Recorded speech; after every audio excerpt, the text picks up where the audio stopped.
जय कुंज बिहारी।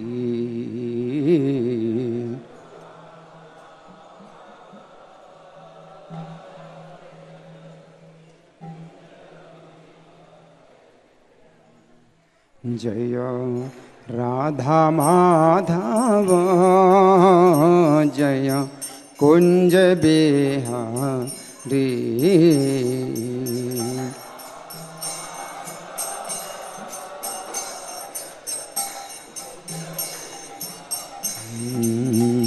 जय गोपी जन वल्लभ जय गिरिवार धारी।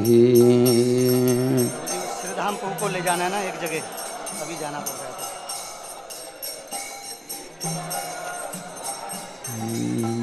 है। जय गोपी जन वल्लभ जय गिरिवार धारी। वो कल के लिए हो जाएगा।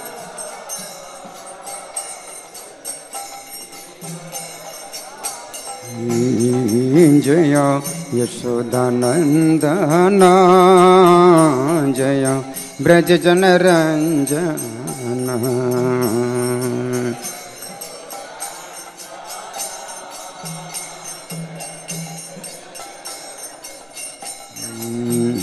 जय यशोदानंदन जय ब्रज जन रंजन।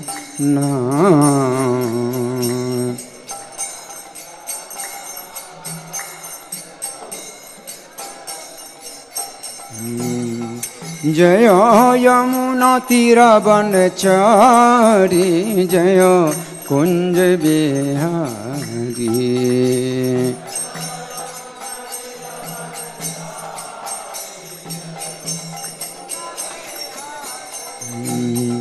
जय यमुना तीरवनचारी जय कुंज बिहारी।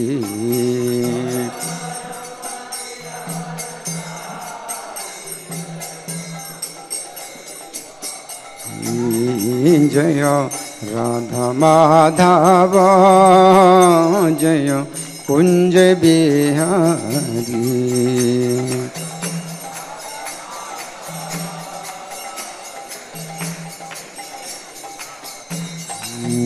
जय राधा माधव जय कुंज बिहारी।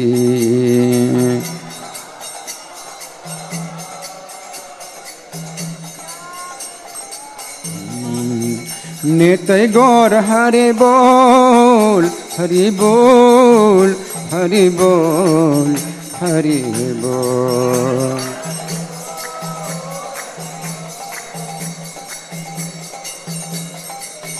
जय प्रभुपदा प्रभुपदा प्रभुपदा जय प्रभुपदा।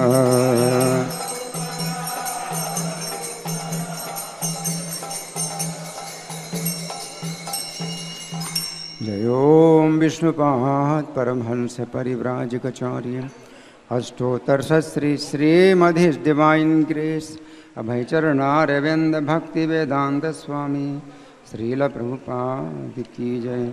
नेत्र लीला प्रविष्ट इस्कॉन फाउंडर आचार्य saviour of the whole world Srila Prabhupada की जय। नामाचार्य हरिदास ठाकुर की जय। प्रेम से कहो श्री कृष्ण चैतन्य प्रभु नित्यानंद श्री अद्वैत गदाधर श्रीवासादि गौर भक्त वृंद की जय। श्री श्री राधा पार्थ सारथी ललिता विशाखा गोप गोपिका श्याम कुंड राधा कुंड गिरि गोवर्धन की जय। श्री श्री गौरताई की जय। श्री श्री सीताराम लक्ष्मण हनुमान की जय। समवेत भक्त वृंद की जय। अनंत कोटि वैष्णव वृंद की जय। इस्कॉन वर्तमानाचार्य वृंद की जय। श्री पुरुषोत्तम अधिक मास महामहोत्सव की जय। गौर प्रेमानंदे All glories to Simil devotees, all glories to Simil devotees, all glories to Simil devotees, all glories to Sri Guru and Gauranga. हरे कृष्णा। माता जी, आप लोगों का काम बिना बातें किए अगर हो जाए तो बहुत बड़ी प्रार्थना है कि आप लोग बिना बातें किए काम करें। ये बड़े आश्चर्य की बात होगी अगर आप लोग बिना बातें करें, अगर काम करें। माताओं के लिए बहुत आश्चर्य होता है, बड़ा कठिन होता है, बड़ी तपस्या होती है। अगर आप लोग बिना बातें करें काम करें तो बड़ी भारी तपस्या है माताओं के लिए, है। तो आप लोग इस थोड़े समय के लिए बड़ी भारी तपस्या करिए कि आप बातें ना करें बिल्कुल। तो ये जो महीना है ये बड़ा पवित्र महीना है, ये पुरुषोत्तम अधिक मास का है। तो हमने आज सुझाव दिया था कि आज हम इसी महीने पर चर्चा करेंगे, पूरा प्रवचन देंगे, क्योंकि इसका जो महात्म्य है तो 10 घंटे तक चलेगा। तो हम तो जितना समय है थोड़ा उसी पर चर्चा करेंगे। तो बहुत विस्तृत महात्म्य है। बृहन्नारदी पुराण में 31 अध्याय हैं और 1600 से भी ज़्यादा श्लोकों में इसका महात्म्य है। तो जो इसकी पहली कथा है वो 12 अध्यायों की है। उस कथा को संक्षेप में दीननायक प्रभु ने बताया था। पुरुषोत्तम अधिक मास जब शुरू होना था उसके एक दिन पहले की कक्षा में बताई थी। तो उसी कथा को हम सुनेंगे, लेकिन विस्तार से सुनेंगे। तो 12 अध्यायों में से अभी तक मैं 9 अध्याय सुना चुका हूँ अलग अलग स्थानों में। तो 9 अध्यायों की कथा में संक्षेप में बता करके फिर 10वां अध्याय शुरू करूँगा और उसको विस्तार से बताऊँगा। फिर आगे की जो कथा रह जाएगी वो संक्षेप में बताऊँगा। तो प्रारंभ होती है कथा एक ऐसे बिंदु से जहाँ नैमिषारण्य में सब ऋषि 88,000 ऋषि हैं वो विराजमान हुए हैं और उनके नाम भी बताएंगे। बहुत नाम बताए गए हैं, सब नाम तो बताए नहीं जा सकते, 88,000 ऋषि हैं, लेकिन फिर भी काफ़ी नाम बताए गए हैं। और वहाँ सूत गोस्वामी जो उग्रश्रवा के पुत्र हैं सूत, तो वो जो है अनेक स्थानों की तीर्थ यात्रा करते हुए नैमिषारण्य में आए। तो उनका उद्देश्य कुछ कथा सुनाने का नहीं था, वो ऋषि मुनियों के दर्शन करने का उद्देश्य था। उस उद्देश्य से आए और उन्होंने प्रणाम किया, क्योंकि वो ब्राह्मण से भी नीचे हैं। और जो ऋषि हैं ये तो बड़े बड़े ऋषि हैं, ब्रह्मर्षि हैं, महर्षि हैं, बहुत ऊंचे धरातल के ब्राह्मण हैं। तो उनको प्रणाम करते हैं और जो है अपना जीवन सफल मानते हैं कि आप लोगों के दर्शन करके मेरा जीवन सफल हो गया। लेकिन जितने भी ऋषि थे वो सब एकत्रित हो जाते हैं और उनको घेर के खड़े हो जाते हैं और कहते हैं आप आए हैं तो अब हमें जो है अब सब काम छोड़ करके आपसे कुछ कथाएं सुननी है और आपके पास जो है कथाओं का भंडार है। लेकिन अभी हमारे पास जो है एक प्रश्न है कि आप अभी कहाँ से आए हैं। तो उन्होंने फिर अपना विस्तार से वर्णन किया कि कहाँ कहाँ अपने घर से निकले, तो कितने कितने स्थानों में गए। नैमिषारण्य में भी नहीं, कहाँ पर गए, हस्तिनापुर में भी गए थे।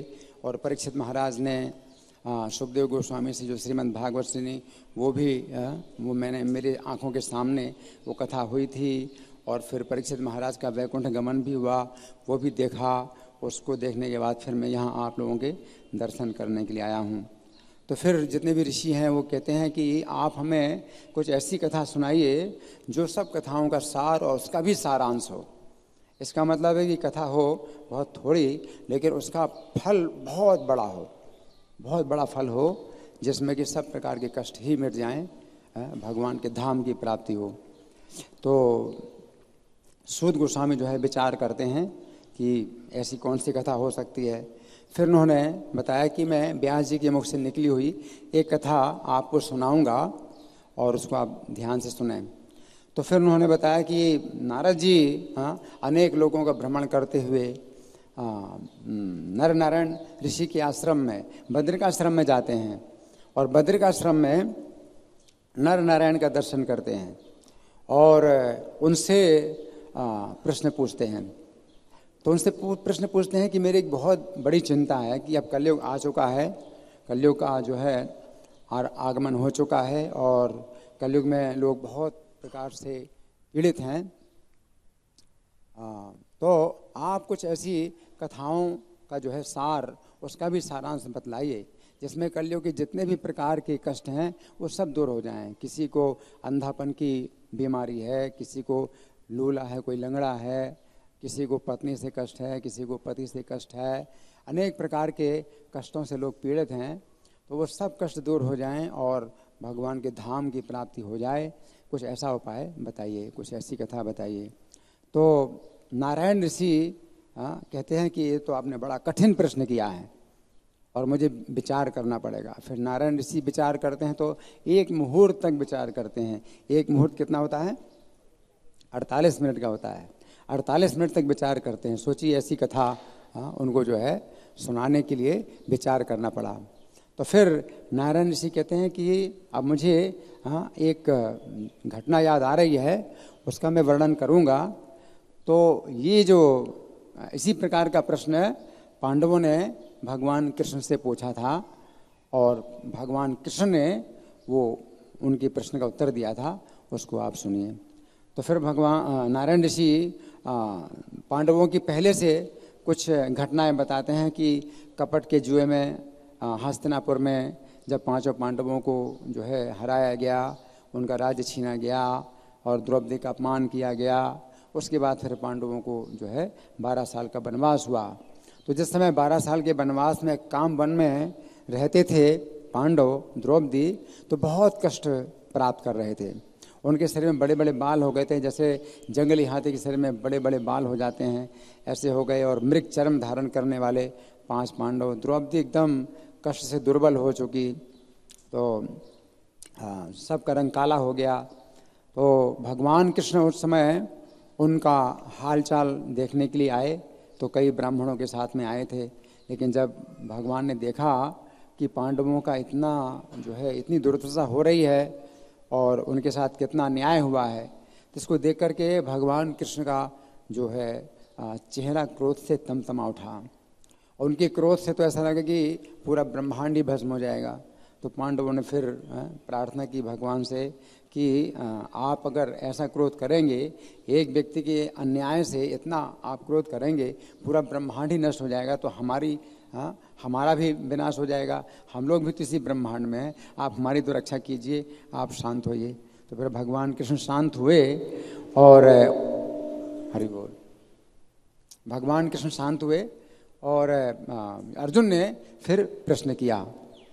तो अर्जुन ने प्रश्न इसी प्रकार से किया जो नारद जी ने प्रश्न किया था कि कुछ ऐसी कथा सुनाइए। आपका तो ज्ञान असीमित है, तो कोई अंत ही नहीं है, आप कितना सुनाएं और धारा प्रवाह आप सुनाते रहें। लेकिन हमें कुछ ऐसी आवश्यकता है कि आप कुछ संक्षिप्त कथा सुनाइए जिसमें कि सबका जो है फल प्राप्त हो जाए, सब प्रकार के कष्ट दूर हो जाएं। तो भगवान कृष्ण कहते हैं कि आपका जो प्रश्न है ये बड़ा जटिल है और इसके लिए तो विचार करना होगा। तो भगवान भी 1 मुहूर्त तक विचार करते हैं कि कहाँ से शुरू की जाए इस कथा को। तो फिर भगवान कृष्ण शुरू करते हैं। तो कहते हैं कि सृष्टि के प्रारंभ में जब अधिमास प्रकट हुआ, तो हर साल तो अधिमास आता नहीं है, हर तीसरे साल में आता है। तो जब सृष्टि का प्रारंभ हुआ तो तीसरे वर्ष में अधिमास प्रकट हुआ। तो जब अधिमास प्रकट हुआ तो सब ने बड़े आश्चर्य से और नफरत से इसको जो है देखा कि ये तो है, ये बहुत अपवित्र है, ये तो निंदनीय है, इसमें सूर्य की संक्रांति नहीं है, इसमें कोई शुभ कर्म नहीं करना चाहिए, इसका कोई स्वामी नहीं है, ये बहुत घृणित है, निंदनीय है। और सब जो जितने महीने थे उन्होंने भी अपनी पंक्ति से उसको बाहर निकाल दिया। जो दिन हैं, रात हैं, पक्ष हैं, प्रहर हैं, तो उनके भी सबके अपने अपने देवता हैं, सबके अपने अपने अपना अपना सम्मान है। तो सब ने जो है उसको निंदा की कि ये मलमास है, ये बहुत निषिद्ध है। तो इतना उसको अपमानित होना पड़ा और सबके बीच में और सबके द्वारा अपमानित होना पड़ा कि वो बहुत दुखी हो गया। तो फिर वो वैकुंठ में भगवान के पास जाता है और वो जो है उसने बहुत तीव्र पुकार की। तो उसका काफ़ी विस्तार से वर्णन है कि उसने कैसी तीव्र पुकार की कि आप मेरे ऊपर क्यों नहीं दया कर रहे हैं, जबकि आप तो दया के सागर हैं और आप किसी का दुख नहीं देख सकते और मेरा दुख इतना अधिक बढ़ गया है तो भी आप मेरे ऊपर कृपा नहीं कर रहे हैं, आपकी कृपा कहाँ चली गई। इस प्रकार से वो जब प्रार्थना करता है तो भगवान कहते हैं वैकुंठ में तो किसी को कष्ट होता नहीं है। ये तो पहली बार है कि कोई व्यक्ति वैकुंठ में आकर के इतना कष्ट पाए, और वैकुंठवासी बड़े विस्मित हो रहे हैं तुम्हारे कष्ट को देख करके, तुम्हारा कष्ट क्या है। तो फिर वो बताता है कष्ट की, ये कष्ट है मेरा, सब ने मुझे जो है बहिष्कार किया, मेरा बहिष्कार किया है, और मैं तो अब चाहूँगा कि मैं मर जाऊँ, ऐसे जीने से तो अच्छा मर जाना है। और ऐसा कहकर के धड़ाम से पृथ्वी में गिर गया और मूर्छित हो गया। तो फिर बड़ा शोक का वातावरण पैदा हो गया। वैकुंठ में भी कभी शोक नहीं होता है, तो वहाँ शोक की स्थिति बन गई। और भगवान गरुड़ जी को इशारा करते हैं कि तुम इसको आप हवा करो। तो गरुड़ जी अपने पंखों से हवा करते हैं, तो उसको फिर होश आया तो फिर उसने कहा कि मुझे तो अच्छा नहीं लग रहा है। भगवान कहते तुम्हारे कष्ट का कोई उपाय नहीं है, लेकिन फिर भी मैं कुछ उपाय करूँगा। और भगवान एक क्षण तक विचार करते हैं, एक क्षण का मतलब 4 मिनट, 4 मिनट तक विचार करते हैं, और फिर उसका हाथ पकड़ कर कहते हैं कि मैं तुम्हें अपने साथ गोलोक धाम ले जाऊंगा। तो फिर भगवान गोलोक धाम का भी वर्णन करते हैं, और गोलोक धाम में भगवान कृष्ण उनका भी वर्णन करते हैं। और फिर इस मल मास को हाथ पकड़ करके गोलोक धाम ले जाते हैं। गोलोक धाम का फिर और वर्णन आता है कि भगवान विष्णु की भी आंखें चकाचौंध हो गई उसके प्रकाश से। तो भगवान को भी आंखें बार बार बंद करनी पड़ती हैं और बार बार खोलनी पड़ती हैं, तब आगे बढ़ पाते हैं। और उसको मल मास को तो अपने पीछे कर लिया, क्योंकि प्रकाश इतना तेज था कि वो तो कुछ देख ही नहीं पाता था। इस प्रकार से जब भगवान गोलोक धाम में जाते हैं तो वहाँ के द्वारपाल ने भगवान को पहचान लिया और सम्मान किया, नमस्कार किया, और भगवान उसको लेकर के कृष्ण के जो है अंतःपुर में जाते हैं, जहाँ गोपियों के बीच में भगवान रत्नों के सिंहासन पर विराजमान हैं। और वहाँ भगवान विष्णु इस मलमास की जो व्यथा है वो सुनाते हैं। और भगवान कृष्ण फिर वो जब बहुत रोता है तो भगवान कहते हैं गोलोक धाम में तो कोई कष्ट की बात ही नहीं होती, कोई शोक की बात नहीं होती है, इसको इतना शोक क्यों हो रहा है, इस बात का क्यों शोक हो रहा है। फिर भगवान कहते हैं, कृष्ण विष्णु जी से कहते हैं कि आपने बहुत अच्छा किया, आप इसको यहाँ ले आए, इससे आपकी कीर्ति बहुत बढ़ेगी। और चूँकि इसका कोई स्वामी नहीं है तो मैं इसका स्वामी बनता हूँ और अपना नाम इसको देता हूँ, क्योंकि इसका कोई नाम ही नहीं है। तो सब लोग मल मास बोलते हैं, और मल तो बड़ा गर्हित है, तो सब ने इसको मल मास नाम दिया था। तो भगवान कहते हैं कि इसको मैं सब महीनों से और सब तीर्थों से इसको ऊपर करता हूँ और स्वयं मैं इसका अधिपति बनता हूँ, और इसका जो व्रत करेंगे तो उनकी जो कामनाएं हैं वो शीघ्र ही पूरी करूँगा। मैं अपने भक्तों की कामनाओं को या अपने भक्तों के कष्टों को दूर करने में कभी देरी भी कर देता हूँ, लेकिन इसके जो व्रत परायण होंगे, जो लोग इसका व्रत करेंगे, तो उनकी आवश्यकताएं या उनके कष्टों को दूर करने में मैं कभी देर नहीं करूँगा। और इस प्रकार से ये पुरुषोत्तम मास बहुत सुखी हो गया, और भगवान विष्णु इसको वैकुंठ में लाए और वहाँ इसको सब प्रकार का सम्मान मिला, स्थान मिला, और बहुत हर्षित हो गया। फिर भगवान कहते हैं कि आप 5 पांडव और द्रौपदी ने वेद व्यास जी के द्वारा कहे हुए जितने भी और नियम हैं उन सब का तो पालन किया, लेकिन आप लोगों को जो है इस पुरुषोत्तम अधिक मास का चूँकि पता नहीं था, आप लोगों ने इसका व्रत नहीं किया है, तो इस कारण से आपको कष्ट मिले हैं। अभी जो आने वाला है इसका आप लोग व्रत करिए और आपका जो है सब कष्ट दूर होगा। आपके वनवास के कष्ट और जितने भी शत्रुओं के द्वारा जो राज्य का अपहरण हुआ है वो सब प्राप्त होगा। और फिर भगवान कहते हैं कि द्रौपदी को विशेष रूप से जो दुशासन के द्वारा अपमान प्राप्त हुआ तो उसके पीछे एक कारण है, तो उसको आप लोग सुनिए। तो फिर द्रौपदी का पिछले जन्म का इतिहास भगवान बताते हैं कि पिछले जन्म में ये मेधावी नाम की ऋषि की कन्या थी। उसका नाम नहीं बताया गया, मेधावी कन्या ही या द्विज कन्या, बस यही मतलब इसके लिए शब्द आते हैं, इसका नाम नहीं बताया गया। तो ये जो है जन्म से ही बहुत सुंदर और बहुत इसके दिव्य गुण थे, और जैसे जैसे बड़ी हुई तो वैसे वैसे इसके गुण और सौंदर्य निखरता गया, और उसी प्रकार से पिता की चिंता भी बढ़ती गई। तो बचपन से ही माता का देहांत हो गया था, तो पिता ही जो है उसकी माता की तरह प्यार करते थे और पिता का स्नेह देते थे और उसको बहुत लाड़ प्यार से इसको पाला। और जब ये 10 वर्ष की हो गई तो विवाह के योग्य हो गई, तो मेधावी मुनि की चिंता और बढ़ गई। तो ये भी ये अपने संकोच के कारण अपने पिता से नहीं कह पाती थी कि मुझे कोई मतलब गृहस्थ आश्रम में मुझे प्रवेश करना है, मैं भी माता बननी चाहती हूँ, बच्चों की माता बननी चाहती हूँ। और उसके संग में और भी जितनी सहेलियाँ हैं वो बच्चों की माताएं बन गई हैं, लेकिन अपने पिता से संकोच में नहीं कह पाती। और पिता संकोच में इसको भी नहीं बता पाते कि वो कितनी चिंता में है। लेकिन पिता कैसे विवाह करें जब तक कोई योग्य वर ना मिले। तो उनकी कन्या में इतने गुण हैं, इतना जो है उसका सौंदर्य है कि योग्य वर ना मिले तो वो पृथ्वी में बहुत घूमते रहे, लेकिन योग्य वर नहीं मिला और उनको जो है फिर ज्वर आया और ज्वर में उन्होंने शरीर भी छोड़ दिया। और ये जो कन्या है वो रोती रही, शोक करती रही, अब पिता के मृत शरीर को गोद में लेकर के वो विलाप कर रही थी। तो विलाप करती रही, तो उसके विलाप को सुन करके आसपास के जो ऋषि लोग थे, तपस्वी, तो वो आ गए और उन्होंने भी बड़ा शोक किया। तो उसकी गोद से अपने इसके पिता को उठा करके अंत्येष्टि संस्कार किया। इसने भी अपनी यथाशक्ति जो खर्चा करना था किया अपने पिता के अंतिम संस्कार के लिए। और फिर अपना इसी आश्रम में रहने लगी। न इसका भाई है, न इसकी माता है, न पिता है, न पति है, कोई नहीं है। तो बहुत कष्ट में ये दिन बिता रही थी। जैसे सर्पणी हो पिटारी के अंदर बंद, तो बड़े कष्ट में हो, उसी प्रकार से अपनी सुरक्षा की भी वो चिंता कर रही है कि अब कैसे मेरा जीवन बीतेगा। तो उस समय दुर्वासा मुनि आते हैं। उन्हें पता चला कि उनके जो मित्र थे मेधावी मुनि, तो उन्होंने शरीर छोड़ दिया है। तो आश्रम में जब आए तो इसने उस समय के लिए अपना शोक त्याग दिया और प्रसन्नतापूर्वक दुर्वासा मुनि का स्वागत सत्कार किया। उनको बन के जो फल फूल उनका जो है भोजन खिलाया और बड़े कोमल शब्दों में उसका बड़ा सत्कार किया। दुर्वासा मुनि बड़े प्रसन्न हुए और वो बोले कि तुम्हारे जो गुण हैं वो ऐसे होने ही चाहिए, क्योंकि तुम मेरे मित्र की कन्या हो। मेरे मित्र जो मेधावी मुनि थे तो उनकी तुम कन्या हो, तुम्हारा भविष्य बड़ा उज्जवल है।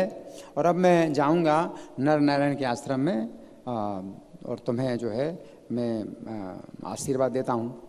तो फिर ये कन्या बोली कि आपने तो मुझे वरदान दे दिया है कि मेरा भविष्य बड़ा उज्जवल है, लेकिन मुझे तो कोई सुख ही नहीं दिखाई देता है भविष्य में, कि मेरा तो जो है इस जीवन में कोई है ही नहीं, कहीं कोई रक्षा ही नहीं है। मैं इस प्रकार से दुखी हूँ, बड़े कष्ट में हूँ। तो दुर्वासा मुनि विचार करते हैं, कुछ समय तक विचार करते हैं और फिर उन्होंने कहा कि देखो एक गुप्त रहस्य तुम्हें बताता हूँ जो कि सबसे अच्छा उपाय तुम्हारे भविष्य के लिए, कि तुम्हारा भविष्य उज्जवल बन जाए, सबसे अच्छा उपाय तुम्हें बताता हूँ। तो कहा कि अभी कुछ समय के बाद पुरुषोत्तम अधिक मास आ रहा है, इस महीने में तुम तीर्थों में स्नान करोगी तो तुम्हारा जो है सब प्रकार का दुख दूर हो जाएगा और सब प्रकार के सुख और संपत्ति प्राप्त होगी। तो उस समय कुछ ऐसा दुर्भाग्य था उसका कि उसने क्रोध में बड़ी निंदा की, दुर्वासा मुनि की निंदा की और पुरुषोत्तम मास की निंदा की।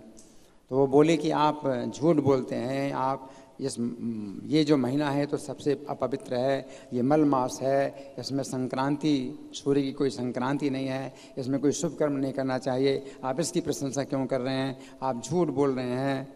हाँ, और जो दूसरे महीने हैं क्या वो फल देने वाला नहीं है? हाँ, या दूसरे देवता हैं, शिव जी हैं या ब्रह्मा जी हैं, तो वो क्या वरदान देने वाले नहीं हैं? आप इस महीने की प्रशंसा क्यों करते हैं? तो इस प्रकार से उसने जब निंदा की और क्रोध दिखाया तो दुर्वासा मुनि तो आप जानते हैं कितने क्रोधी हैं, तो वो तो क्रोध से एकदम जलने लगे। तो मैं आपको आगे की कथा में चला गया था, लेकिन अभी जो इसमें 9वें अध्याय तक की जो कथा है वो यहाँ है कि उसने कहा दुर्वासा मुनि से कि आपने मुझे सुख और उज्जवल भविष्य का वरदान तो दे दिया है, लेकिन मुझे कोई सुख नहीं दिखाई दे रहा है। तो दुर्वासा मुनि विचार कर रहे हैं। तो दुर्वासा मुनि विचार कर रहे हैं और नारायण मुनि बार बार इस कथा में समाधिस्थ हो जाते हैं। ये कथा वो सुना नहीं पाते हैं, क्योंकि कथा इतनी मार्मिक है कि वो ध्यानस्थ हो जाते हैं। तो नारद जी को बार बार प्रश्न करना पड़ता है। तो अब नारद जी प्रश्न करते हैं कि हे तपस्वी श्रेष्ठ, अत्यंत क्रोधी महर्षि दुर्वासन ने विचार करके उस कन्या को क्या सुझाव दिया, सो आप मुझे बताइए। किम विचार्य बृहद्धामा परमाकोपनो मुनि अब्रवीन ऋषि कन्याम ताम तन्मे ब्रोहि तपोनिधे। तो सूत जी, ये जो कथा है ये 3 स्थानों में हो रही है। तो कभी आती है कि सूत जी बोले, और कभी आती है बात की भगवान कृष्ण बोले, और कभी आती है बात की नारायण ऋषि बोले ना। तो नैमिषारण्य में सूत जी सुना रहे हैं इस कथा को 88,000 ऋषियों को, और बद्रिकाश्रम में नारायण मुनि सुना रहे हैं किसको, नारद जी को, और कामवन में भगवान कृष्ण सुना रहे हैं 5 पांडवों को, है ना। तो सूत जी बोले कि हे ऋषियों, नारद जी का प्रश्न सुनकर समस्त समाज के कल्याणकारक दुर्वासा मुनि के रहस्यपूर्ण वचनों का बद्री नारायण ने उद्घाटन किया।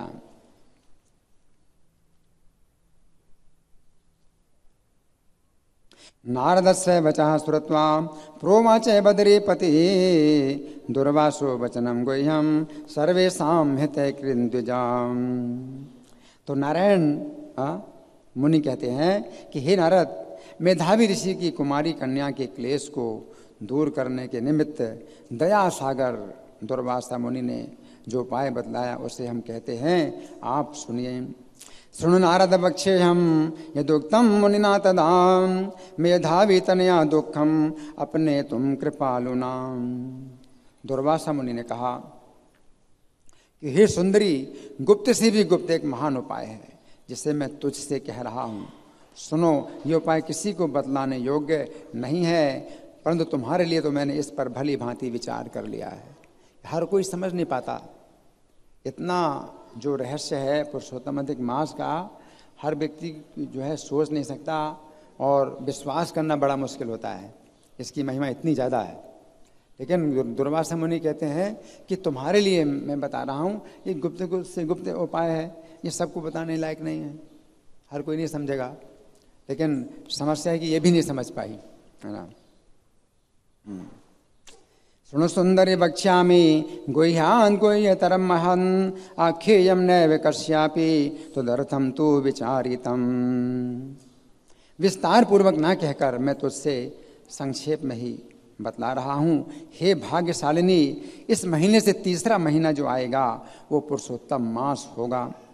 शृणु सुंदरी वक्ष्यामि न विस्तरम करिष्यामि समासेन ब्रवीमि ते इतस्तृतीयः सुभगे मासस्तु पुरुषोत्तमः।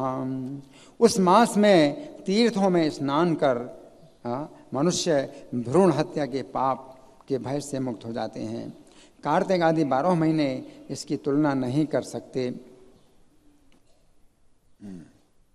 तस्मिन् स्नातो नरस्तीर्थे मुच्यन्ते भ्रूण हत्यायाम् एतत्तुल्यो न कोऽप्यन्यः कार्तिकादिषु सुंदरी।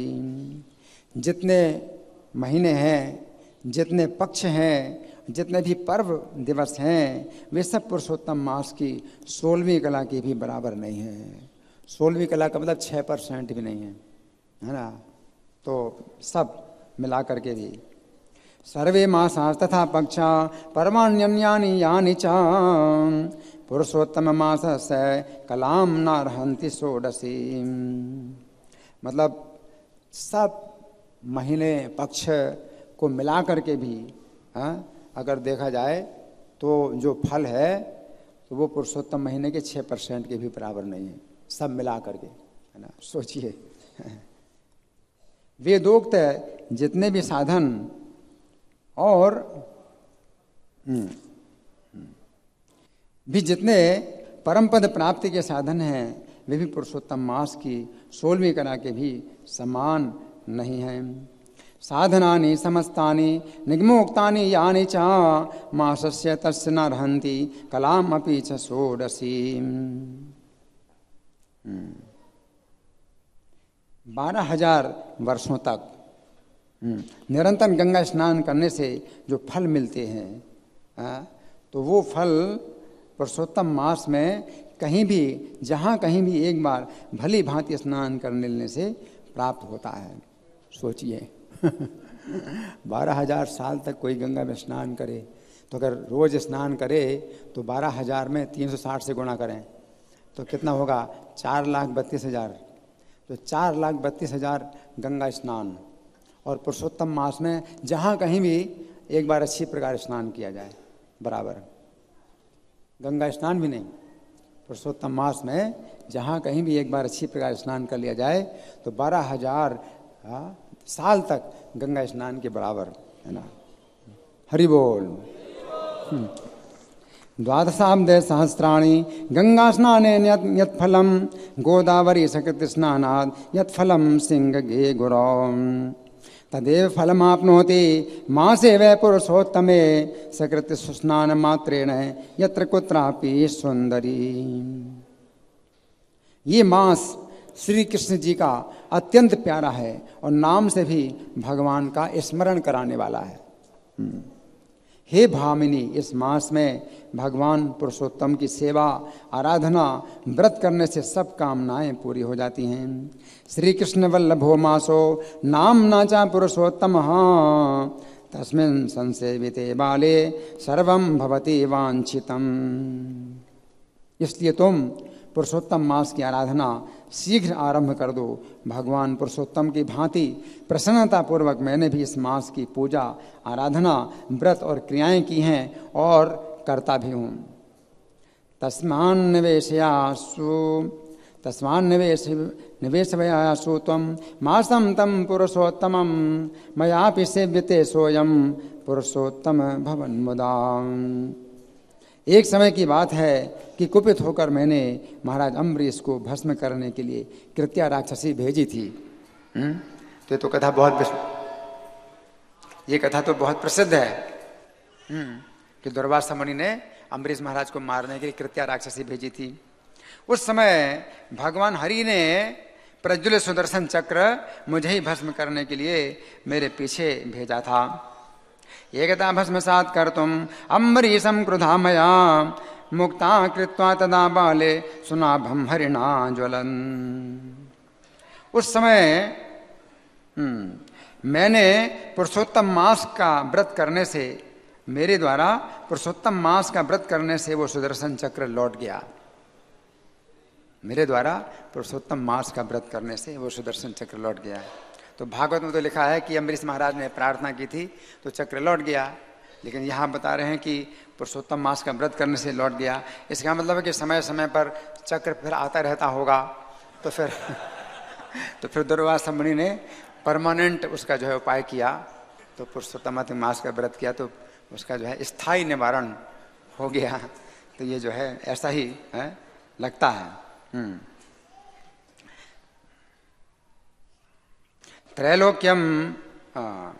त्रैलोक्यम भस्मसात् कर्तुम समर्थम तच्च सुंदरी मय किंचिन करम जातम तदा मे विस्मयो भवन। सुदर्शन चक्र में तीनों लोकों को भस्म करने की शक्ति है। हे सुंदरी, जब उससे मेरा बाल बांका न हुआ तो मुझे बड़ा आश्चर्य हुआ। इसलिए हे भाग्यशालिनी, तुम श्रीमान पुरुषोत्तम मास का व्रत, पूजन, आराधना करो। इस प्रकार ऋषि कन्या से अनुरोध करके मुनिराज दुर्वासा ने अपनी वार्ता को समाप्त कर दिया। तस्मान् भजस्व सुभगे श्रीमंतम पुरुषोत्तमम इत्युक्त्वा मुनिशार्दूलो विररामे मुने सुताम। तो श्री कृष्ण ये कथा सुना रहे हैं। भगवान कृष्ण युधिष्ठिर से कहने लगे कि दुर्वासा मुनि की बात सुनकर होनहार के बस और कुछ ईर्ष्यावश वो कन्या बोली, उसकी बुद्धि तो मारी गई थी। तो इसना ऐसा जो है उसने मतलब बोला। अगर कोई संदेह हो तो आप प्रश्न कर सकते हैं, है ना, संदेह दूर करने के लिए। तो वो एक तरीका होता है पूछने का। ये पूछने का तरीका उसने नहीं इस्तेमाल किया, बल्कि उसने निंदा करना शुरू कर दिया। जैसे कहते चुनौती देना, है ना, गलत बोलना, किसी बात को खंडन करना, तो ये तरीका नहीं है। कथा अगर अपने से कोई ज़्यादा जानकार है तो आप उससे प्रश्न कर सकते हैं। तो उसने तो खंडन किया, तो उसने क्या किया?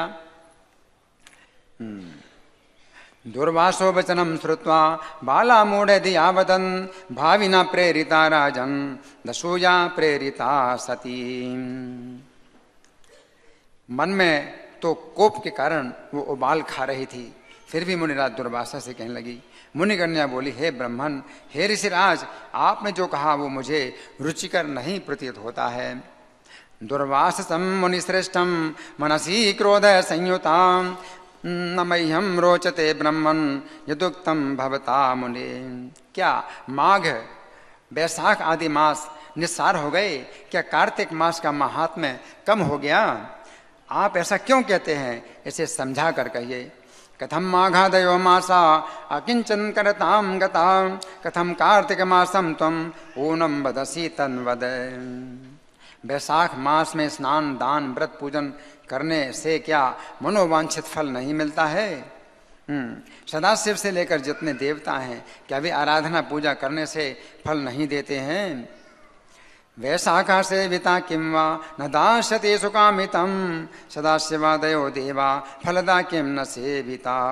अथवा भूतल पर सूर्य देवता हैं जिनका प्रत्यक्ष दर्शन होता है और दूसरे देवताओं का तो दर्शन नहीं होता है। आप श्रद्धा पूर्वक पूजा करते हैं, सूर्य देवता तो ऊपर साक्षात उनका दर्शन होता है। क्या वे कामना पूर्ण नहीं करते? जगत जननी भगवती भवानी क्या मनोरथ पूरा नहीं करती? अथवा भुवि मार्तंडो देवा प्रत्यक्ष दर्शन सकिम न दाता कामानाम देवी चा जगदम्बिका। गणेश जी की उपासना से क्या कामना की पूर्ति नहीं होती? व्यतिपात आदि योगों और शिव जी आदि देवताओं का परित्याग करके पुरुषोत्तम मास की प्रशंसा करते हुए क्या आपको लज्जा नहीं आ रही है? कितना कितना उल्टा बोला है। अरे ये तो बड़ा मलिन मास है, ये समस्त शुभ कर्मों में निंदित है। गणेशा सेविता किं वा न संयच्छति कामितं विधिपादादिकान् योगान् देवान् सर्वादिकान् अपि सर्वानुल्लङ्घ्य वदतस्त्रपा किं ते न जायते अयं तु मलिनो मासः सर्वकर्मे विगर्हितः। हे मुनि, इसमें तो सूर्य की संक्रांति भी नहीं होती, तो फिर आप इसे श्रेष्ठ कैसे सिद्ध करते हैं? मैं मानती हूं कि सब दुखों को काटने वाले श्री हरि भगवान परम श्रेष्ठ हैं। असूर्य संक्रमा श्रेष्ठा क्रियते च कथम मुने वेदाहम सर्व दुखानाम पारदम श्री हरिम परम। हे ब्राह्मण, दिन रात भगवान की उपासना करते हुए जानकी रमण श्री राम पार्वती वल्लभ शंकर के अतिरिक्त मैं किसी अन्य को नहीं देखती हूँ। नान्यम पश्यामि भूदेव चिंतयन्ति दिवानिशं रामाद्वा जानकी जाने शंकरात् पार्वती पते। जो इनसे भी बढ़कर के हो, जो मेरे क्लेशों का विनाश कर सके। हे ब्राह्मण देवता, हे मुनीश्वर, फिर इन सब देवताओं को छोड़कर मैं कैसे इस मल मास की स्तुति पूजा और आराधना करूं? नान्यः कोऽपि महान् देवो यो मे दुःखं व्यपोहति एतान् विहाय विप्रेन्द्र कथं स्तौषि मलं मुने। जब उस ब्राह्मण कुमारी ने इस प्रकार की बात की तो दुर्वासा मुनि कुपित हो उठे।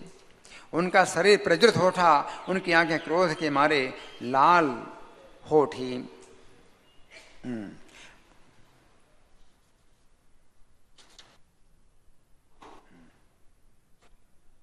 एवं मुक्तस्तया विप्र पुत्र्या साधनो मुनि ज्वाज्वल्यमानो वपुषा क्रोध संरक्त लोचनः।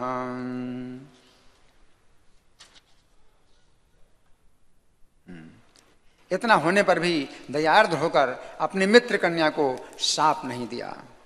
ये पहली घटना है कि दुर्वासा मुनि शाप ना दें। तो बहुत उनको जो है दया आई इसके ऊपर, शाप नहीं दिया और मन ही मन सोचने लगे कि ये मूर्ख बालिका है, इसकी बुद्धि परिपक्व नहीं हुई है, अपने हित अनहित को नहीं पहचानती है। तथापि न सशापेनाम मित्रजाम कृपयान्वितः मूढ़ेयं नैव जानाति हिताहितम् अपूर्णधीम्। पुरुषोत्तम मास के महात्म्य का पता तो बड़े बड़े विद्वानों को भी नहीं है। फिर थोड़ी बुद्धि वाले मनुष्यों और विशेषकर कुमारी बालिकाओं को कहाँ से हो सकता है। पुरुषोत्तम माहात्म्यम दुर्गेयम विदुषामपि किमुताल्पधियां पुंसाम कुमारीणाम विशेषतः। फिर इसके माता पिता भी तो नहीं है, इसलिए मैं इस पर क्रोध नहीं करूंगा। क्रोध को उन्होंने रोक लिया। इसके माता पिता भी नहीं है। अनाथ ही बालिका तो कष्ट रूपी अग्नि में पहले से ही भुनी हुई है। इसे फ्राइड बोलते हैं, फ्राइड, भुनी है, कष्टों में भुनी हुई है ये पहले से है। फिर मेरे अति भीषण शाप को कैसे सहन करेगी। पितृहीना कुमारीयम बाला दुखाग्नि भर्जिता अतीवो ग्रहतरम शापम मदीयम सहते कथम। इस प्रकार सोचकर दया आ जाने के कारण मन में उबाल खाए हुए क्रोध को दबाकर शांत हो अति विकल हुई कन्या से मुनि कहने लगे। इत्येवं क्रोधम संजहार मना स्थितम स्वस्थो भूत्वा मुनि प्राह ताम बालाम मति बेवलाम। दुर्वासा मुनि बोले, अरे अबोध बालिका, मेरे मित्र की कन्या, हाय मैं तुम्हारे ऊपर क्रोध नहीं कर रहा हूं। अरे अभागिन, तुम्हारे मन में जैसा आवे वैसा तू कर। अहो बाले न मे कोपो मित्रजे त्वयि कश्चन यत्ते मनसि निर्भाग्ये यथा रुचि तथा कुरु। क्या बोले? यथा रुचि तथा कुरु, जो तुम्हारी इच्छा हो वैसा कर। अरे बेटी, तेरा कुछ भविष्य बता रहा हूं, उसे सुन ले। जो तूने पुरुषोत्तम मास का अनादर किया है, अपरम श्रूयताम बाले भविष्यम किंचित उच्यते पुरुषोत्तम मासस्य यत्त्वया अनादरः कृतः। उसका फल तुझे अवश्य मिलेगा, चाहे इस जन्म में मिले अथवा दूसरे जन्म में मिले। अब मैं नर नारायण के आश्रम बदरिका धाम में जा रहा हूं। सर्वथा तत्फलम भावी इहवा पर जन्मनि अतः परम गमिष्यामि नर नारायणालयम। तो उसको शाप नहीं दिया, अपनी ओर से शाप नहीं दिया, लेकिन निश्चय बताया कि ये मेरे कारण नहीं होगा, लेकिन इस कारण से कि पुरुषोत्तम मास का तूने अनादर किया है, निंदा की है, अपमान किया है, इस जन्म में या अगले जन्म में अवश्य भोगना पड़ेगा, ये कहा। लेकिन मैं तेरे ऊपर कृपा कर रहा हूं, मैं अपनी ओर से तुझे कुछ भी दंड नहीं दे रहा हूं, ये कहा।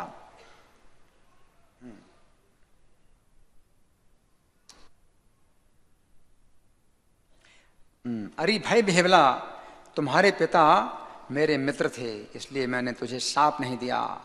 तुम अल्हड़ स्वभाव के कारण अपना हित अनहित भला बुरा नहीं पहचान रही हो। न चा सप्ता मया भीरो मन मित्रम ते पिता यतः हिता हितम न जानासी बाल भावा शुभा शुभम। यह मेरा बहुत समय बीत गया, शुभ और अशुभ होनहार को कोई मिटा नहीं सकता। अब मैं जा रहा हूं, तुम्हारा कल्याण हो। स्वस्ति तेस्तु गमिष्यामि मास्तु काला त्ययो मम शुभम शुभे तरम भावी न केनाप्युभिलंघते। तो श्री कृष्ण बोले, इतना कहकर तपस्वी दुर्वासा मुनि तुरंत चल दिए। पुरुषोत्तम मास का अपमान करने के कारण उसी क्षण उस कन्या का मुंह काला पड़ गया। बहुत सुंदर थी, उसी समय ही मुंह काला पड़ गया उसका। इत्युदीर्य जगामाशु तामसस्तापसो मुनि तत्क्षणम निष्प्रभाषा भूत पुरुषोत्तम हेलया। अब अनंतर चिरकाल तक मन में विचार किया कि तत्काल फल को देने वाले देवाधिदेव कौन हो सकते हैं, किनकी आराधना करूं। तो उल्टा दिमाग है। पुरुषोत्तम मास में ज्यादा परिश्रम भी नहीं था, 1 महीने का ही केवल व्रत था, लेकिन अब वो सोच रही है कि कौन जल्दी प्रसन्न हो देवता। तो पार्वती पति शिव जी की तपस्या आराधना करूं। तो ये विचार करने लगी। विमृश्य सुचिरम कालम तत्काल फलदम शिवम आराधयामि देवेशम तपसा पार्वती पतिम। तो सुचिर काल तक सोच रही कि तत्काल फल देने वाले कौन हैं। सुचिर काल बहुत समय तक सोचने में लगाया कि तत्काल फल देने वाले कौन हैं। शिव जी हैं, उनको क्या कहा जाता है, आशुतोष हैं, तो जल्दी प्रसन्न हो जाएंगे। वो भी प्रसन्न होने वाले नहीं है, हैं पुरुषोत्तम मास का अनादर करने के कारण, लेकिन उसने निश्चय किया कि मैं शिव जी की जो है आराधना करूंगी।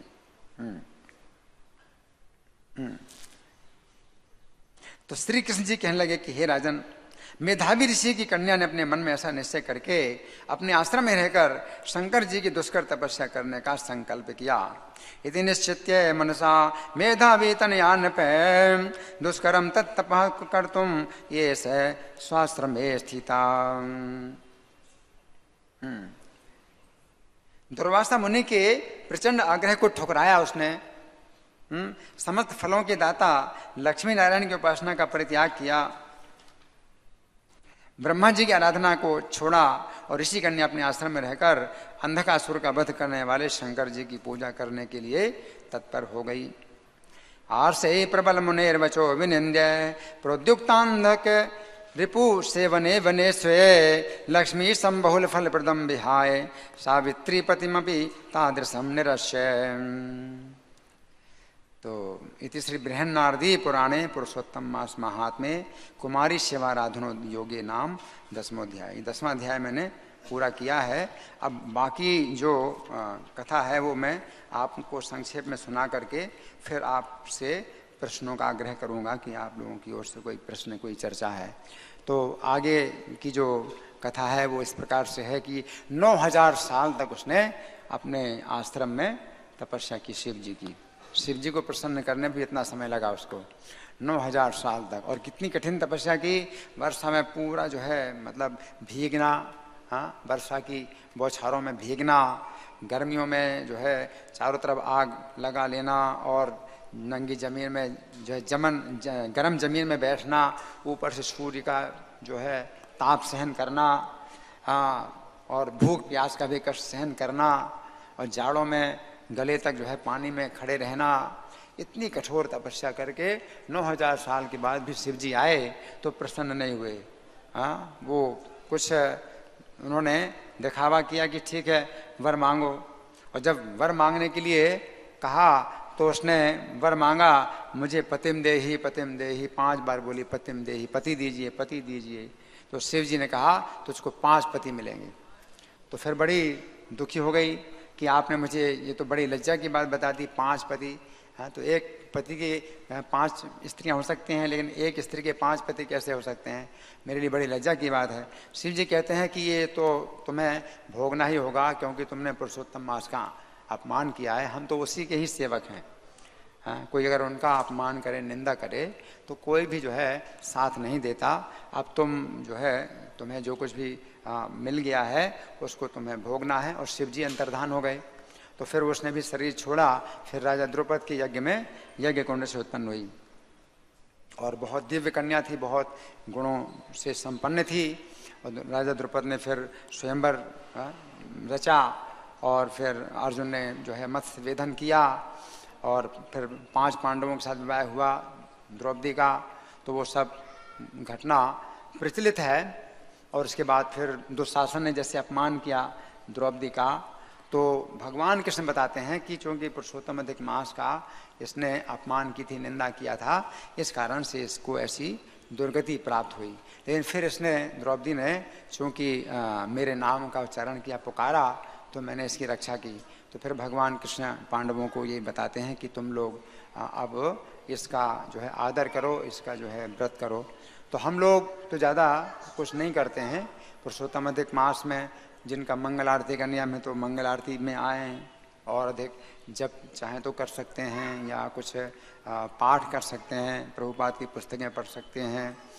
हम लोग गीता के 15वें अध्याय का पाठ करते हैं। ये विशेष विधि बताई गई पुरुषोत्तम मास में, गीता के 15वें अध्याय का पाठ करना, ये विशेष विधि बताई गई है। और दीपदान की भी विशेष विधि बताई गई है। पुरुषोत्तम अधिक मास में दीपदान करना चाहिए। तो दीपदान इतना सरल है, कहीं भी आप दीपदान कर सकते हैं। आप पुस्तक, जो प्रभुपाद की पुस्तक को भी दीपदान कर सकते हैं। कहीं अगर आपको अर्चा विग्रह नहीं मिलते हैं, कहीं भी आप कर सकते हैं, अपने घर में भी कर सकते हैं। और यहाँ आके करें तो यहाँ तो होता ही है दीपदान। तो इस प्रकार से हम लोग जो है पुरुषोत्तम मास का जो महात्म्य है वो समझें। और इसका महात्म्य कल्पना से परे है, कोई अचिंत्य है, कोई सोच नहीं सकता इसका इतना महात्म्य है। तो अब आप लोगों की ओर से कोई प्रश्न है, कोई चर्चा है? हाँ जी, आप हैंड माइक चालू करो। चालू करना नहीं आता किसी को हैंड माइक?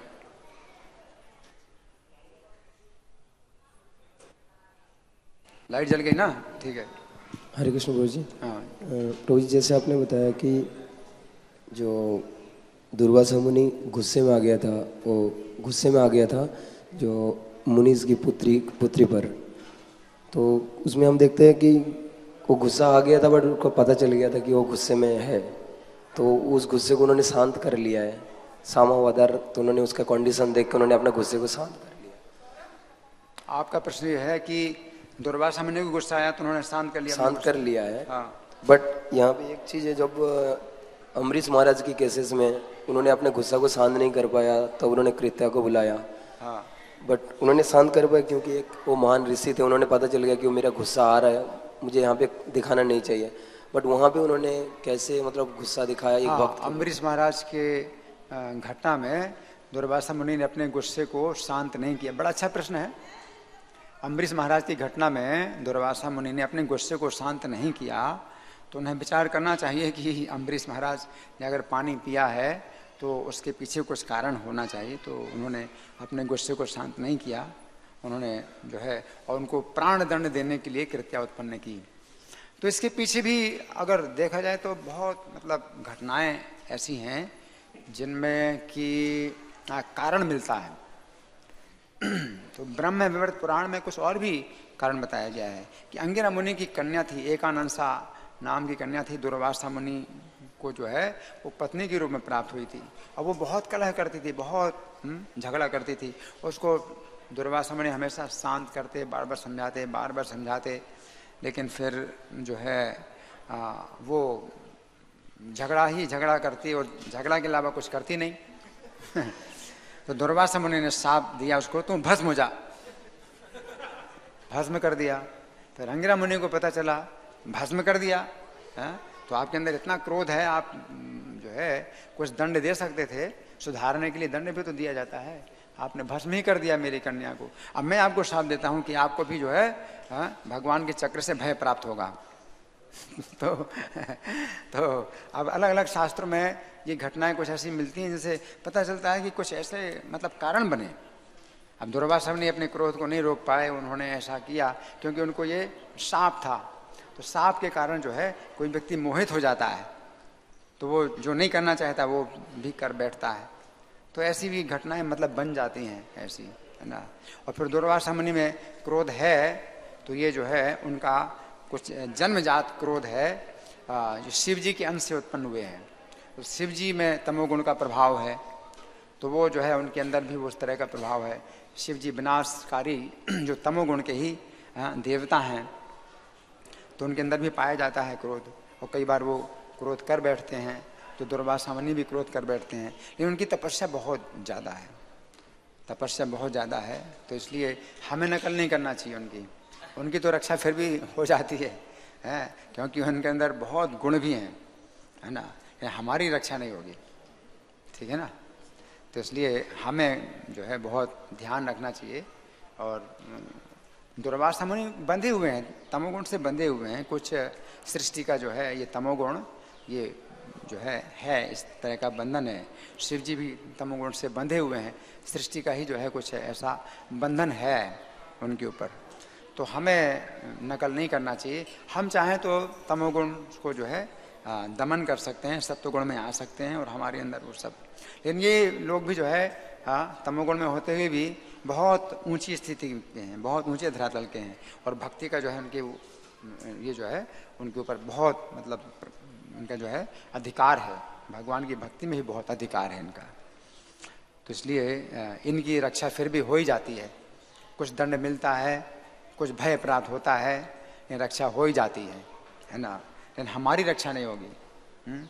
हमारे ऊपर ऐसा बंधन नहीं है। आप चाहें तो तमोगुण के बंधन से छूट सकते हैं और आप जो है सत्वगुण का विकास कर सकते हैं। तदा रजस्तमो भावा काम लोभाद यश्ये चेत अनाविद्धम स्थितम सत्वे प्रसीदति। तो नित्यम भागवत सेवया, तो रजोगुण तमोगुण के भाव जो है आपके दब जाएंगे, सत्वगुण का विकास हो जाएगा, चित्त प्रसन्न हो जाएगा, है ना। तो हमें विधि का पालन करके इन भावों से ऊपर उठना चाहिए। ठीक है। हाँ, आपका प्रश्न, इनका प्रश्न। प्रभु जी, प्रभु जी, जो मेधावी कन्या ने नारद मुनि से दुर्वासा मुनि से पुरुषोत्तम मास के बारे में जो भी बोला, तो वो तो उन्होंने वो बोला था जो उन्होंने ऋषि मुनियों से सुना था, आसपास जो बात प्रचलित थी। और ये दुर्वासा मुनि भी इस चीज़ को एक्सेप्ट किए थे कि बड़े बड़े लोगों को ये बात नहीं पता। तो उन्होंने जो साधु संतों से, बड़े सीनियर से जो बात सुनी थी, वही उन्होंने पुरुषोत्तम मास के बारे में उनको कहा, दुर्वासा मुनि को। तो एक तरीके से कहें तो ये तो अनजाने में हुआ, और जो सुना था वो उन्होंने बताया। तो फिर ये इतना बड़ा अपराध कैसे हो गया? नहीं, मुझे ये समझ में आ रहा है। आपने कहा कि दुर्वासा मुनि ने जो बताया वो सुन करके ही बताया। हाँ, दुर्वासा मुनि ने उनको बताया था कि कोई इसका महत्व नहीं जानता है, बड़े बड़े लोग इसका महत्व नहीं जानते, बड़े बड़े विद्वान नहीं जानते। तो जो कन्या ने जो बताया था पुरुषोत्तम मास के बारे में कि ये तो मल मास है, तो ये तो उन्होंने बड़े बड़े ऋषियों से सुन के ही बताया था। हाँ। तो एक तरीके से कहें तो इन्होंने साधु संतों की बात ही बताई, तो ये कैसे हो गया? ये जो महात्मा है ये बहुत गुप्त है, ये सबको नहीं बताया जाता और सबको पचता नहीं है। हर व्यक्ति इस बात को जो है स्वीकार नहीं कर पाता। जैसे कृष्ण भी अर्जुन से कहते हैं कि ये बहुत गुप्त है, गुह्यतमम, है ना, नहीं बताना, नहीं बताना, सबको नहीं बताना, है ना। कि कृष्ण मनुष्य की लीला कर रहे हैं और मनुष्य की लीला में कृष्ण स्वयं नहीं बताते। अब अर्जुन को बता रहे हैं तो कहते हैं कि बहुत गुप्त है, बहुत गुप्त है ना। तो इसी प्रकार से जो पुरुषोत्तम मास का जो महात्मा है ये बहुत गुप्त है, सबको नहीं बताया जाता। अभी बताया जा रहा है आप लोगों को, तो ये विशेष कृपा है, आप लोगों को बताई जा रही तो ये जो है गुप्त है और लोगों को जो है पछता नहीं है कि ये इतना ऊंचा हो सकता है। और ये जो कथा है ये भी बहुत शक्तिशाली कथा है। ये जो कथा बताई गई, कथा इतनी शक्तिशाली है कि प्रत्यक्ष इसका जो है फल प्राप्त होता है। ये कथा जो है छोटी से छोटी कथा है और इसका जो है महात्म, इसका फल इतना ज़्यादा है, प्रत्यक्ष फल प्राप्त होता है। तो ये जो है मतलब सामान्य जो है ये घटना नहीं है। नारायण ऋषि सुना रहे हैं तो बार बार समाधिस्थ हो जाते हैं, वो बोल नहीं पाते हैं। फिर नारद जी बार बार पूछते हैं कि फिर आगे बताइए, फिर क्या हुआ, फिर क्या हुआ। हाँ, किसने हाथ उठाया? नहीं, आपने तो कर लिया, आप प्रश्न करिए। एक व्यक्ति ने एक प्रश्न कर लिया तो फिर दूसरे को अवसर दिया जाए। प्रभु जी, दो छोटे से प्रश्न थे। पहला तो ये कि मुझे ऐसा संशय हो रहा है कि द्रौपदी की और मलमास की परिस्थिति एक समान रही। जब उन्हें अपराध का फल मिला और अधिक मास को जब भगवान के पास जाना पड़ा तो उनकी जो परिस्थिति थी, जब द्रौपदी को भरी सभा में जब उनको अपमानित किया गया और जब मलमास की को भी जब अपमानित किया जाता है, ये परिस्थिति एक समान प्रतीत होती है। क्या ऐसा सत्य है? हाँ, तो द्रौपदी ने जिस तरह से तीव्र प्रार्थना की तो कष्ट में जो है हमारी प्रार्थना तीव्र हो जाती है, तो फिर भगवान जो है तुरंत ही कष्ट दूर करते हैं। तो ये विधि है कि हमारी प्रार्थना इतनी तीव्र हो कि भगवान को जो है मतलब तुरंत ही फिर कष्ट दूर करें। तो इमरजेंसी है। तो द्रौपदी ने भी जैसे पुकारा, इमरजेंसी थी, बहुत भारी जो है ये संकट था। गजेंद्र ने पुकारा, बहुत भारी संकट था, तो भगवान जल्दी में आए, बहुत जल्दी करते हैं फिर भगवान, है ना। नहीं तो भगवान समय लेते हैं, है ना। जब बहुत भारी संकट होता है, बड़ी तीव्र प्रार्थना होती है। तो ये तो आपका प्रश्न हो गया एक, ठीक है। क्या भगवान उनको अधिक मास की परिस्थिति में डालना चाह रहे थे? ये मेरा प्रश्न था। भगवान क्या इस कष्ट देने का कारण क्या उनको अधिक मास की परिस्थिति में डालना चाह रहे थे? वो अपराध का फल जो उन्हें मिल रहा था। हाँ, वो अपराध का फल मिला, लेकिन यहाँ पर नाम का महत्व बताया गया है कि कृष्ण की शरण आप लेते हैं, नाम का अगर आश्रय लेते हैं तो आपका कष्ट दूर होता है। तो इसमें ये भगवान के नाम का और भगवान की जो पुकार का ये विशेष महात्म्य है, तो वो भी बताया गया। ठीक है, और कोई प्रश्न? एक्चुअली पहले तो दूसरा नहीं, इधर हरे कृष्ण। जो प्रभु जी हम दीपदान करते हैं उसका क्या विधि है? थोड़ा मतलब दीपदान का क्या फल है, विधि क्या, मतलब कैसे करें कि भगवान विधि? दीपदान की विधि तो सब लोग जानते हैं। आप लोग कम से कम 7 बार जो है घड़ी की सुई की दिशा में घुमाना है और फिर 7 से आप जो है 14 बार घुमा दीजिए, 14 से 21 बार। तो 7 से जो गुणक होते हैं ना, उस तरह से आप घुमा सकते हैं। 70 बार भी घुमा दूँ, ठीक है ना। तो 7 की संख्या में जो है आप और गुणा करते जाइए तो आप घुमा सकते हैं इस तरह से। या कोई 10 मिनट तक करे, कोई आधा घंटा तक करे तो कर सकते हैं। ऐसे जितना रहता करना कि चरणों पे 4 बार ना है? भी ऐसे रहता। प्रभु जी कोई बता रहे थे कि चरणों पे 4 बार ना हाँ, भी ऐसे भी वो पूजा की विधि है। उस पूजा की विधि से कोई कर सकता है, लेकिन वैसे आप करें तो आप ये भी कर सकते हैं। 7 बार आप जो है घुमा दीजिए 7 की संख्या में, और जितने भी गुणा होता है आप उस तरह से कर सकते हैं। ठीक है, इधर प्रश्न है, इनका प्रश्न। अच्छा, आपका ठीक है। अगर मान लीजिए हम ज़्यादा घुमा रहे हैं और एक बत्ती खत्म हो रही है, तो हम अगर दूसरी बत्ती उसी समय में लगा के साथ में, तो वो सेम हो जाएगा वो। हाँ, अगर आप जो है आपके पास इतना समय है तो आप ज़्यादा भी कर सकते हैं, और एक दिया उस दिया से भी आप दूसरे को दे सकते हैं, ऐसा भी कर सकते हैं। अगर आपने कर लिया, एक ही दिया है, मान लो कई लोग हैं, तो भी कोई निराशा की बात नहीं। एक दिया को जो है करके दूसरे को दे, तो दूसरा करे तो तीसरे को दे दे। तो एक दिया से भी सब लोग कर सकते हैं, कोई ऐसी निराशा की बात नहीं है। आपने तो प्रश्न पूछ लिया ना, नहीं किया? अच्छा, ठीक है, ठीक है। प्रभु जी, 2 प्रकार का कैलेंडर होता है, एक तो जो सन से मतलब निकालते हैं और दूसरा मून से। तो ये जो पुरुषोत्तम मास आता है, ये मून कैलेंडर से जहाँ तक मेरे को लगता है। तो क्या ये सोलर कैलेंडर में भी आता है? ये पुरुषोत्तम मास जो है, ये इसकी गणना होती है, क्योंकि सूर्य के अनुसार जो महीने होते हैं तो वो चलते हैं संक्रांति से संक्रांति। ये सूर्य के अनुसार महीने चलते हैं, और चंद्रमा के अनुसार जो महीने चलते हैं वो पूर्णिमा से पूर्णिमा ये चलता है, चंद्रमा के अनुसार महीना। तो इसमें जो है सूर्य का जो महीना है वो थोड़ा ज़्यादा होता है चंद्रमा वाले महीने से। तो ये 3 साल में या 35 महीनों में फिर ये एक महीना जो है अतिरिक्त, चंद्रमा का जो महीना है एक अतिरिक्त मिल जाता है, 2 संक्रांतियों के बीच में पड़ता है। तो बिल्कुल ठीक 2 संक्रांतियों के बीच में ही महीना आता है।